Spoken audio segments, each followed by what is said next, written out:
जैसे ही ऑन करते हैं, बटन दबाते हैं, कट करके लाइट जल जाती है। लेकिन वहां पे ये रिएक्शन 1 सेकंड के डिले पे आता है, और वहां से जो इंफॉर्मेशन आती है वो भी 1 सेकंड के डिले पे आती है, क्योंकि लाइट जो है वो 3 लाख किलोमीटर प्रति सेकंड की स्पीड से ही चल पाती है।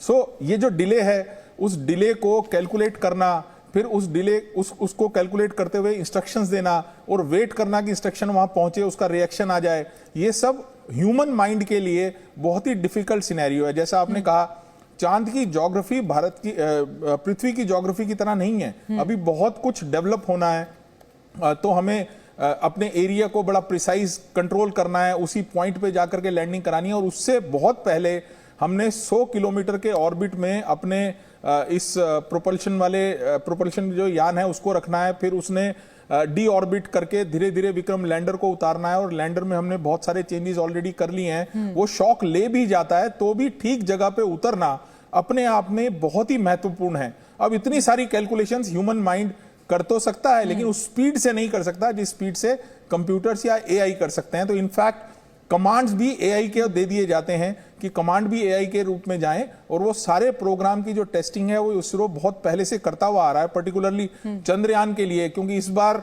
शायद कोई भी फेलियर हम में से कोई भी बर्दाश्त नहीं कर पाएगा। सो उसकी बहुत अच्छी टेस्टिंग हुई है और बहुत सिमुलेशंस की गई हैं, और ये सब चेक किया गया है कि हम ठीक से वहां पे उतर पाए। सो एआई का बहुत ऑनबोर्ड सेंसर्स की भी मदद ली जाती है, और क्या उनके फेलियर का भी आपको लगता है कि चांसेस होते हैं बिल्कुल लास्ट आखिर के मिनटों में?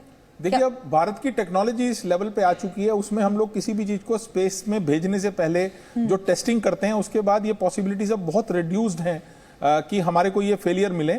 हमारे को पिछली बार भी जो फेलियर मिला था वो हमारी डिसेंट स्पीड की कैलकुलेशन और उसका इंपैक्ट जो विक्रम लैंडर पे पड़ना था उसको लेकर के मिला था, और अब इस बार हम फुल्ली प्रिपेयर्ड हैं। मुझे ऐसा कोई स्कोप नहीं दिखता कि कोई भी इस तरह की दिक्कत आए। हमने बहुत ही एडवांस्ड इसके अंदर इंस्ट्रूमेंट्स लगाए हैं। सचिन जी, देखिए, बधाइयों का सिलसिला अब शुरू हो चुका है। प्रधानमंत्री नरेंद्र मोदी ने ट्वीट किया है, और चंद्रयान को लेकर, क्योंकि इस वक्त वो फ्रांस में मौजूद हैं, और प्रधानमंत्री ने जो ट्वीट किया है वो भी हम आपको दिखा रहे हैं। पीएम ने लॉन्चिंग पर बधाई दी है। भारत ने अंतरिक्ष में इतिहास रचा है, तो पीएम मोदी ने ये कहा है अंतरिक्ष में इतिहास रचने की बात, लगातार हम इस पर चर्चा कर रहे हैं। ये भारतीयों की उम्मीद की उड़ान है। चंद्रयान 3 की लॉन्चिंग पर पीएम ने बधाई दी है, और हमारे साथ प्रणय भी लगातार बने हुए हैं। प्रणय का भी हम रुख करेंगे। प्रणय, पूरा देश इस वक्त बहुत खुश है, क्योंकि ये वाकई हर भारतीय के लिए उम्मीद की उड़ान है। चंद्रयान 3 की सफलता हर कोई चाहता है, हर कोई यही उम्मीद कर रहा है कि चंद्रयान 3 पूरी तरह से ये मिशन सफल हो।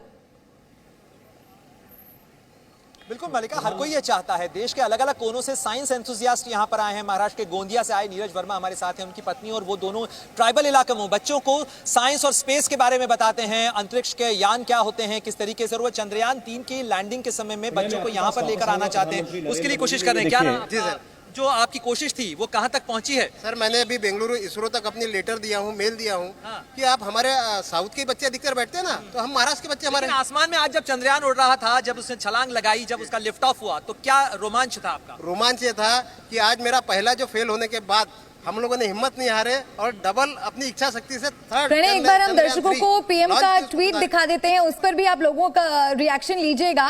तो प्रधानमंत्री नरेंद्र मोदी ने अब से कुछ ही देर पहले ट्वीट किया है, Chandrayaan 3 scripts a new chapter in India's space. It soars high, elevating the dreams and ambitions of every Indian.